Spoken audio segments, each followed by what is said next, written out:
நெல்லைக்கு வருகை தந்த எடப்பாடி பழனிசாமியை மாவட்ட எம்ஜிஆர் இளைஞரணி இணை செயலாளரும் வழக்கறிஞருமான லட்சுமணன் ரமேஷ் நேரில் சந்தித்து திருநெல்வேலி சரித்திரம் என்ற புத்தகத்தை வழங்கி ஆசி பெற்றார்.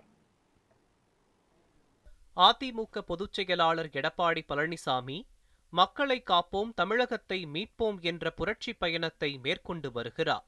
இந்நிலையில் எடப்பாடி பழனிசாமி நெல்லை மாவட்டத்தில் பிரச்சாரத்தை மேற்கொண்டு வருகிறார். இதனைத் தொடர்ந்து நெல்லைக்கு வருகை தந்த எடப்பாடி பழனிசாமியை அதிமுக மாவட்ட செயலாளர் தச்சை கணேசராஜா முன்னிலையில் மாநகர் மாவட்ட எம்ஜிஆர் இளைஞரணி இணை செயலாளரும் வழக்கறிஞருமான லட்சுமணன் ரமேஷ் நேரில் சந்தித்து திருநெல்வேலி சரித்திரம் என்ற புத்தகத்தை வழங்கி ஆசி பெற்றார்.